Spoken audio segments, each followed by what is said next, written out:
Neymar Neymar Neymar, মাঠে Neymar, মনে Neymar. Neymar এখন সবার সুরে। ওয়ার্ল্ড কাপের আগে চারপাশে নেইমারের যে গান বাজছে তা থামিয়ে দেওয়া অসম্ভব। নেইমারকে নিয়ে মেতেছে পুরো বিশ্ব। টিভি সেটের ওপারে বসে নেইমারের খবর যেমন আপনি শুনেছেন, তেমনি ওয়ার্ল্ড মিডিয়া নেইমারকে নিয়ে ছেপেছে লম্বা পাতার খবর। স্কোয়াডের সব নাম একপাশে রেখে হেডলাইনে বড় অক্ষরে মোটা দাগে সব মিডিয়ায় ছেপেছে নেইমারের নাম। ব্রাজিল আর্জেন্টিনা দ্বৈরথ কার না জানা। পুরো বিশ্ব ছাপিয়ে বাংলাদেশে ব্রাজিল আর্জেন্টিনার যে চিরশত্রুতা তা প্রতি বিশ্বকাপ এলে যেন আরও জমে ওঠে। সেই আর্জেন্টাইন মিডিয়াগুলো যেন বেশ আগ্রহ নিয়ে অনেকটা খুশি মনে নেইমারকে বানিয়েছে তাদের হেড অব দ্য নিউজ।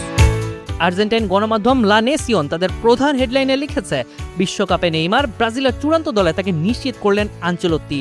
আরেক আর্জেন্টাইন স্পোর্টস গণমাধ্যমের রিপোর্টে মোটা অক্ষরে প্রথম পাতার খবর, নেইমার বা আল মুন্দিয়াল অর্থাৎ বিশ্বকাপে যাচ্ছেন নেইমার।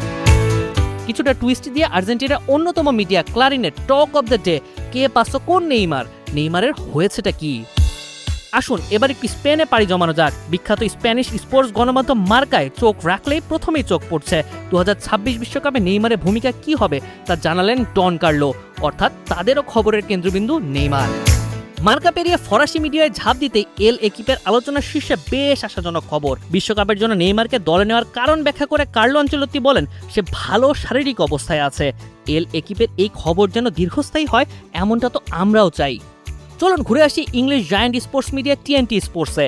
টিএনটি স্পোর্টসের সংবাদ মাধ্যমের প্রধান মুখ নেইমার। সেখানে টিএনটি তাদের প্রধান খবরের শিরোনামে লিখেছে, ব্রাজিল বিশ্বকাপ দলে নির্বাচিত নেইমার, তবে কার্লো বাদ দিয়েছেন প্রিমিয়ার লিগের বড় দুই তারকাকে। জার্মান গণমাধ্যম স্পোর্ট ওয়ান তাদের প্রথম সারির শিরোনামে লিখেছে, নেইমারকে নিয়ে বিশ্বকাপের চমক সম্পূর্ণ হলো।